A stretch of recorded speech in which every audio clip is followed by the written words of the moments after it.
우리가 예수님을 믿는다는 건 마음이 무너지지 않는 사람이 되었다는 것을 의미합니다. 왜냐하면 내 마음에 바로 왕이 계시기 때문이죠. 내 마음에 모든 만물을 창조하시고 다스리신 만왕의 왕이신 주님이 내 마음에 왕으로 계시기 때문이라는 겁니다. 그런데도 예수를 믿는다고 하면서 마음이 무너졌다. 그것은 믿고 의지하지 말아야 할 대상을 믿고 의지했기 때문이라는 것이죠. 다윗이 압살롬의 반역으로 이렇게 피난길에 올랐을 때 비로소 자기 자신도 모르게 자신이 왕이었다는 것과 또 압살롬이 아들인데 라고 하는 이것을 믿고 의지했다는 것을 깨닫게 됩니다. 그리고 그것을 깨달은 즉시 회개하고 하나님께 나를 흔들리지 않는 바위 위에 서게 해 주옵소서라고 기도하기 시작합니다. 우리가 다윗에게 반드시 본받아야 될 점 가운데 하나가 바로 이것입니다. 깨달았을 때 즉시 회개하고 돌이키는 것. 그래서 다윗의 시편을 통해서 다윗을 살펴보면 우리가 발견하는 게 되는 것 중에 하나가 뭐냐면 다윗도 우리와 똑같은 사람이기 때문에 똑같은 영적인 침체나 영적인 슬럼프나 이렇게 마음이 무너지는 일들을 종종 경험하게 되는데요. 그 침체의 시간이 정말 짧다는 겁니다. 그 시편 한 편 안에서 이루 말할 수 없는 좌절과 절망을 겪다가 놀라운 회복을 경험하는 시들이 한두 편이 아닙니다. 물론 그 짧은 시편 안에 다윗이 몇 날 며칠 동안 그렇게 몸부림치며 고통 가운데 지내는지 다 나타내지는 것은 아니지만 분명하게 알 수 있는 것은 그런 영적인 침체 가운데에서 다윗이 회복되어지는 시편의 기록들을 우리는 정말 많이 볼 수 있다는 것이죠. 사랑하는 성도 여러분, 저와 여러분이 마음이 무너졌을 때 정말 좌절하고 탄식하고 일어설 힘조차 없게 되었을 때에 우리 자신을 바라보고 정말 그때 다시 하나님께서 깨우쳐 주시는 죄들을 즉시 회개하고 하나님을 바라볼 때 우리는 거기서 바로 회복되는 은혜를 누릴 수 있게 된다는 것입니다.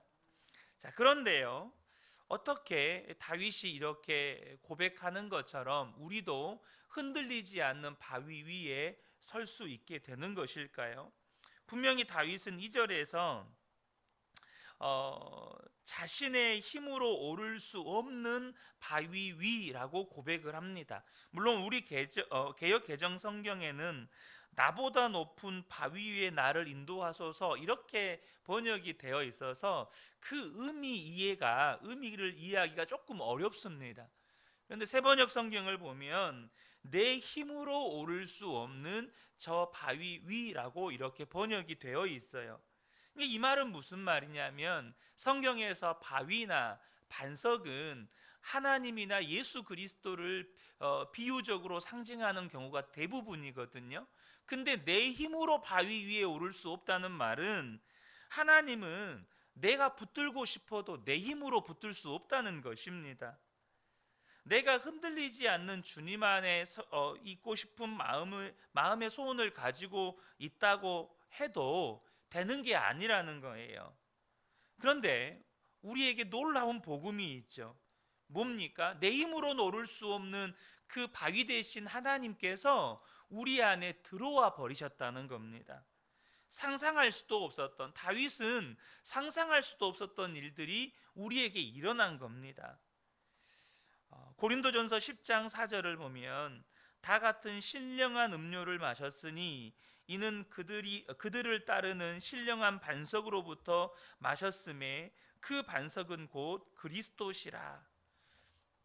앞서도 말씀드린 것처럼 성경의 반석이나 바위로 표현된 구절은 대부분 예수 그리스도를 예표하는 경우가 많습니다. 특별히 오늘 본문은 더욱 그렇죠. 우리가 믿는 예수 그리스도가 흔들리지 않는 바위이시고 반석이시라는 거예요. 그래서 예수님은 흔들리는 법이 없기 때문에 우리가 예수님을 의지할 때 우리 역시 절대로 실패하는 법이 없다는 것입니다. 그 예수님이 우리를 위해서 십자가에서 죽으셨을 뿐만 아니라 우리 안에 오셨다는 것이죠. 다윗은요, 내가 오를 수 없는 그 바위 위에 세워달라고 하나님께 구하고 있지만 저와 여러분은 기억하셔야 될 것이 그 반석 대신 예수 그리스도가 우리 안에 들어오셨다는 것입니다. 그러므로 저와 여러분이 꼭 기억하셔야 될 것이 예수를 영접한 모든 사람들은 더 이상 흔들리지 않는 삶을 살아갈 수 있는 축복을 받았다는 거예요. 우리가 예수를 믿었다는 말은 이제 우리는 더 이상 세상을 살아갈 때 흔들리지 않는 삶을 살아갈 수 있게 되었다는 말입니다. 고린도후서 4장 7절부터 9절을 보면 사도 바울이 이렇게 고백을 합니다. 우리가 이 보배를 질그릇에 가졌으니, 보배는 반석이신 예수 그리스도시고 질그릇은 우리 자신을 비유하는 거죠. 그 보배이신 예수 그리스도가 우리 안에 계시니까 무슨 일이 일어나는 겁니까? 8절과 9절을 보면 우리가 사방으로 우겨싸움을 당하여도 쌓이지 아니하며 답답한 일을 당하여도 낙심하지 아니하며 박해를 받아도 버림받지 아니하며 거꾸러뜨림을 당하여도 망하지 아니하고 라고 말씀합니다. 그러니까 저와 여러분이요, 내가 예수님을 지금 잘 믿고 있나, 제대로 믿고 있나는 이 말씀을 통해서 우리가 점검해 볼 수 있는 겁니다. 내가 어떤 어려움을 당해도 내 마음에 흔들림이 없다. 어떤 어려운 형편에 처해도 내 마음은 요동함이 없다. 그렇다면 예수님을 지금 잘 믿고 있는 겁니다. 그런데 내가 예수님을 믿는다고 하면서 자꾸 마음이 무너지고 슬픔에 사로잡히고 분노에 사로잡히고 절망에 사로잡히고 그런다면 나는 지금 형편이 어려운 게 아니고 예수님을 올바로 믿지 못하고 있다는 뜻입니다. 때때로 예수님을 믿지만 우리가 형편이 너무 어렵다 보면 우리 마음 가운데 도대체 하나님은 어디 계시나, 왜 하나님은 나를 돌아보시지 않는가, 이런 생각이 들 때도 있습니다. 그런데 여러분, 하나님이 지금 어디에 계십니까? 하나님은요, 지금 우리 안에 오셨다는 사실을 절대 잊어버리시면 안 됩니다. 그래서 저와 여러분이 지금 도대체 하나님이 어디 계시나 이런 생각할, 이런 탄식할 힘이 있다면 여러분 그걸 떠올리셔야 한다는 겁니다. 주님은 내 안에 계신다. 이걸 떠올리셔야 된다는 겁니다. 빌립보서 2장 13절에 너희 안에 행하시는 이는 하나님이시니 자기의 기쁘신 뜻을 위하여 너희에게 소원을 두고 행하게 하시나니, 뭘 말씀하시는 겁니까? 우리 안에 그런 탄식이 나오고 그런 절망이 나오죠. 근데 여러분, 지금 하나님이 어디 계시나 그 탄식조차도, 하나님이 안 계신 사람은 그런 탄식조차도 할 수 없다는 것을 아셔야 합니다. 하나님이 안 계신 사람은요, 하나님 생각을 아예 못해요. 근데 하나님이 계신 사람은 하나님이 어디 계시나, 이렇게 하나님이 어디 계시냐는 탄식을 할 수 있다는 것 자체만으로도 우리 안에 하나님이 계시다는 증거가 된다는 것입니다. 사랑하는 성도 여러분, 그러면 우리가 뭐 해야 되는 겁니까? 내 안에 계신 주님을 생각하는 것입니다. 특별히 여러분, 우리가요 복잡한 세상을 살아갑니다. 이 복잡한 세상을 살아간다는 말은 그만큼 사회가 고도로 발달했다는 것이고 또 이 사회가 복잡한 구조로 되어 있다는 겁니다. 요즘에 이제 차들이 나오는데요, 차들이 원인을 알 수 없는 고장들이 참 많대요.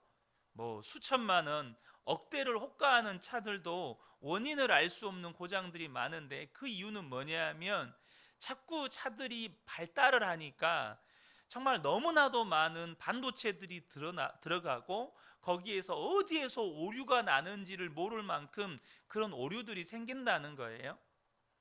근데 우리가 살아가는 이 세상도 그렇게 너무나도 복잡하다 보니까 우리의 생각들이 너무너무 복잡해요. 물론 사람이 기질적으로 생각이 많은 사람도 있습니다. 그럼에도 불구하고 우리가 살아가는 세상 자체가 우리로 하여금 수많은 생각에 사로잡히도록 만드는 그런 구조 속에서 우리가 살아가고 있어요. 근데 여러분요, 꼭 기억하셔야 합니다. 우리의 생각이 우리를 사로잡지 못하도록 저와 여러분이 주님을 바라보시는 은혜가 꼭 필요합니다. 우리가요, 생각에 사로잡혀서 그 생각에 파묻혀서 살아갈 때가 너무 많아요. 생각에 사로잡혀서 생각에 파묻혀 살아간다는 거예요. 그러다 보니까 내 마음을 주님이 사로잡는 게 아니라 내 마음을 생각이 사로잡아 버린다는 거죠. 꼭 기억하시면 좋겠습니다. 생각이 다 주님이 주시는 게 아닙니다. 여러분 꼭 기억하시면 좋겠어요. 내 안에 계신 예수 그리스도, 주님께서 우리 마음 가운데 여러분 생각을 주십니다. 소원을 주셔요. 그런데 여러분요, 꼭 기억하셔야 될 건, 내가 정말 예수님 믿고 산다고 하면서 아직도 돈을 믿고 혹은 건강을 믿고 사람을 믿고 자신의 경험과 지식을 믿고 산다면 꼭 기억하셔야 될 것은 그것이 무너질 날이 온다는 겁니다. 지식이 무너질 날이 오고 건강이 무너질 날이 오고 돈이 무너질 날이 온다는 거예요. 왜요? 그것은 절대 믿음의 대상이 아니기 때문이라는 겁니다. 그래서 그것들이 아무런 힘을 발휘하지 못하는 때가 오면 마음이 무너지는 거예요. 왜냐하면 내 마음의 중심에 그것들이 있었으니까. 우리가 정말로 예수님을 믿고 예수님만 의지하고 그렇게 주님께 순종하고 나가면 우리 안에 놀라운 역사가 나타나기 시작합니다. 전에는요, 생각하지도 않았었고 할 수도 없었던 역사가 나타나요. 그게 뭡니까? 이전에는 원수를 용서할 생각을 해본 적이 없어요. 할 생각도 없었고 하지도 못했었죠. 그런데요, 원수를 용서해야 된다는 생각이 듭니다. 그래도 용서해야 되는데 지금 되냐 안 되냐의 문제가 아니라 여러분 생각이 바뀌는 게 얼마나 놀라운 일인지 아십니까? 과거에 내 생각은 육신에 사로잡혀 있었고 마귀에 사로잡혀 있었기 때문에 원수도 용서해야 된다, 원수도 사랑해야 된다라는 생각 자체를 하지 않고 살았습니다. 오히려 원수는 복수해야 되는 거죠. 내가 언젠가는 반드시 복수한다, 이런 생각에 사로잡혀 살았어요. 근데 어느 순간 예수님이 내 안에 계시는 그 순간부터 그래, 원수도 용서해야지, 생각이 바뀌기 시작하고 어느 순간에는 원수도 용서하게 되고 사랑하게 되는 거예요. 하나님이 나를 사랑하신다는 것이 믿어지니까 이제는 원망도 불평도 떠나가기 시작하는 거예요. 그리고 하나님 나라를 바라보는 눈이 열리고 고난은 이전에는 두려운 것이었고 고난은 피해야 하는 것이었는데 고난이 축복이라는 것도 믿어집니다. 한 중국 선교사님이 중국에 들어갔을 때, 사실 이거는 많은 선교사님들이 이렇게 겪는 과정인 것 같습니다. 한동안 두려움에 시달렸다는 거예요. 중국 공안들이 자신이 선교사인 것을 파악하고 붙잡아가면 어떻게 하나, 그들이 붙잡아가서 나를 고문하면 어떻게 견디나, 그들이 고문할 때 뭐라고 말을 해야 되나, 그러면 우리 가족들은 또 어떻게 해야 되나, 중국에서 추방당하면 또 뭘 하고 살아야 되나, 이렇게 한동안 그 두려움에서 떠나지를 못했다는 겁니다. 그런데 어느 날 요한복음 15장 5절의 말씀이 선교사님 마음 안에 박혀버린 거예요. 주님이 포도나무고 나는 가지인데 내가 주님 안에 거하면 주님은 열매를 많이 맺을 거라고 하셨는데 이 말씀이 정말로 믿어지기 시작한 겁니다. 내가 예수님과 온전히 하나 되어서 사는 게 이게 복음이고 이게 예수 믿는 축복이라는 게 진짜 믿어진 거예요. 그래서 이제 그 마음 가운데 너무너무 놀라운 평안이 임하더라는 겁니다. 그 선교사님이 하시는 이야기가 예수 그리스도와 온전히 연합하는 은혜를 누리기 전에는 정말로 믿었던 거, 의지했던 게 뭐였냐면 안전이었다는 거예요. 어떻든지 어떻게 하면 내가 안전할 수 있을까? 그래서 공안에게 내 신분을 드러내면 안 돼. 어떻게 해서든지 내가 붙잡혀 가는 일은 없어야 돼. 혹 붙잡혀 가더라도 고문당하면 안 돼. 또 우리 가족들은 어찌됐든지 편안해야 돼. 늘 안전이 마음 중심에 있었다는 겁니다. 그래서 그때는 두려움을 떨칠 수가 없었다는 겁니다. 그런데 어느 날부터 십자가가 내 마음에 믿어지고 예수님이 내 안에 계시다는 것이 믿어지고 예수님이 내 마음의 왕으로 모시고 살기 시작하니까 그냥 자기도 모르게 공안 얼마든지 와봐. 그냥 마음에 두려움이 없어지더라는 거예요. 그렇게 두려움을 이기려고 몸부림쳤을 때는 두려움에 붙잡혀 살았는데 그냥 예수님이 내 마음에 딱 왕이 되시는 그 순간부터 더 이상 두려움이 없어지고 주님이 가신 그 십자가 길 나도 가야겠다. 이게 그냥 고백이 되더라는 겁니다. 혹 추방당하더라도 주님이 다음 길을 예비하시겠지. 사랑하는 성도 여러분, 내가 정말로 믿고 의지할 분이 예수님이라면 그분은 이미 바위 위에 선 분이십니다. 내가 정말로 이젠 예수님만 믿고 의지하게 되었다면 반석 위에 선 거예요. 사랑하는 성도 여러분, 혹시 여러분에게 터가 무너지는 것 같은 어려움이 왔다면 한번 곰곰이 생각해 보시기 바랍니다. 무슨 말이냐면 반드시 무너져야 할 것이 지금 무너진 것은 아닌가. 여러분이 지금 마음이 무너지는 상황에 있다면 내가 지금 반드시 무너져야 할 것을 붙잡고 있었기 때문에 하나님이 그것을 무너지게 하신 건 아닌가 생각해 보셔야 한다는 겁니다. 만약에 믿지 말아야 할 것을 내가 믿고 있었구나, 의지하지 말아야 할 것을 의지하고 있었구나 깨달아진다면 더 이상 그것은 여러분 절망하고 탄식할 일이 아니라는 겁니다. 하나님께서 내가 정말로 그것을 믿고 살면 안 되고 그것을 의지하고 살면 안 되기 때문에 하나님이 정리해 주신 거구나. 내가 정리를 못하니까 하나님이 정리해 주시는 거구나. 이렇게 저와 여러분이 돌아보실 수 있어야 한다는 겁니다. 여러분, 그렇다면 그건 감사할 일입니다.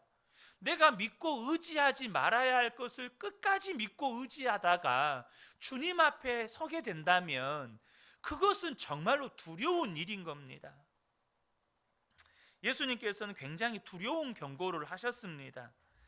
마태복음 7장 24절에서 27절을 보면 그러므로 누구든지 나의 이 말을 듣고 행하는 자는 그 집을 반석 위에 지은 지혜로운 사람 같으리니 비가 내리고 창수가 나고 바람이 불어 그 집에 부딪히되 무너지지 아니하나니 이는 주추를 반석 위에 놓은 까닭이요 나의 이 말을 듣고 행하지 아니하는 자는 그 집을 모래 위에 지은 어리석은 사람 같으니 비가 내리고 창수가 나고 바람이 불어 그 집에 부딪힘에 무너져 그 무너짐이 심하니라.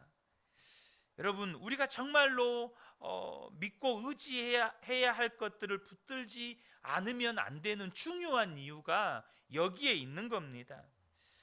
여러분, 저와 여러분의 인생 가운데 비바람 없고 창수가 없는 편안한 날만 구하시면 안 됩니다. 하나님은 반드시 우리의 인생 가운데 때로는 비바람이 나고 창수가 나는 날들을 허락하십니다. 그런데 그때에 내가 의지하지 말아야 할 것들을 의지하고 살게 되면 그때는 걷잡을 수 없이 다 무너지는 겁니다. 여러분, 지금 만약 무너져야 할 터 위에 있다면 지금 무너지는 게 축복인 거예요. 지금 진짜 붙잡고 이제는 의지해야 할 대상을 믿고 의지하게 되었다면 그것이 가장 놀라운 축복인 겁니다. 예수 믿는다고 하면서도요, 저는 종종 그런 이야기를 하시는 분들을 들어본 적이 있어요. 뭐냐면 성경은 성경일 뿐이고 설교는 설교일 뿐이다. 여러분, 그렇게 생각하면서 예배드리는 분들도 의외로 많습니다. 근데 여러분, 저와 여러분 알잖아요. 이 세상에는요, 말씀을 살아낸 사람들도 많습니다. 말씀을 단순히 성경은 성경이고 설교는 설교고 말씀은 말씀이고 삶은 따로다 이렇게 생각하는 사람들도 많지만, 말씀은 하나님의 말씀이다. 성경은 생명이고 진리다. 그렇게 말씀만 붙잡고 말씀을 삶으로 살아낸 사람들도 많다는 거예요. 이 세상 믿고 의지하지 않고 정말로 예수 그리스도 한 분만 의지하고 정말로 요동함이 없는 삶을 살아낸 사람들이 있어요.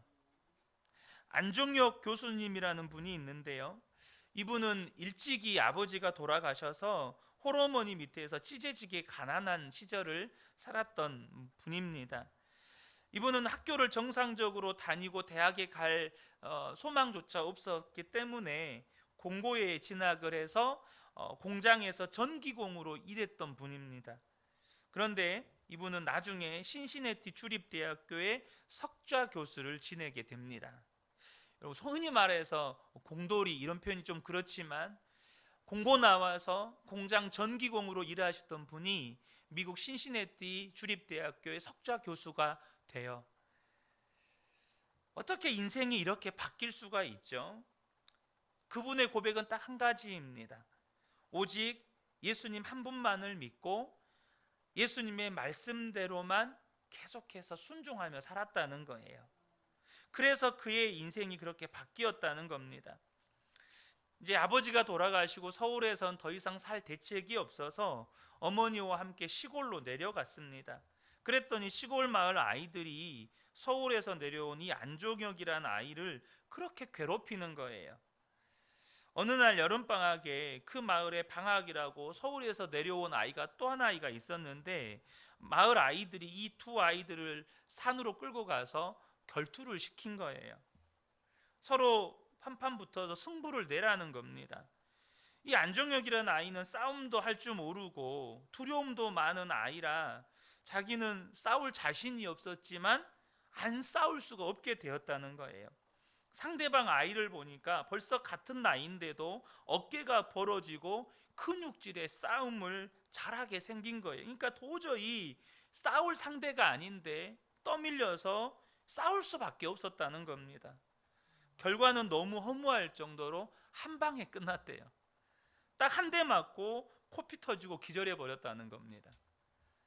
나중에 깨어보니 애들은 다 돌아가고 형이 옆에 있는 거를 이렇게 봤다는 거예요. 그런데 안정육 교수님은 하나님이 자기에게 가르쳐준 매우 중요한 교훈을 그때 붙들었다는 겁니다. 교수님의 책에 이렇게 써 있습니다. 오래전 어릴 때 그 싸움은 내게 패배와 수치가 꼭 나쁜 것만은 아니라는 것을, 어차피 치러야 할 시험이라면 미루지 말고 치르는 것이 좋다는 값진 경험을 가르쳐 주었다. 무슨 말입니까? 무너져야 할 것이 있다면 빨리 무너지는 것이 차라리 축복이라는 겁니다. 여러분, 시골 마을, 시골의 꼬마 아이들에게 가장 중요한 게 뭐죠? 아마 다 시골에 살아보신 분들은 아시겠지만 싸움 잘하는 겁니다. 동네에서는 어쨌든 싸움 잘하면 그것으로 끝이 나요. 뭐 공부 잘하고 인물 잘생긴 거 그 또래 집단에서는 필요가 없습니다. 그런 점에서 보면 이 안종혁이라는 아이는 삶이 무너질 정도로 비참한 아이였습니다.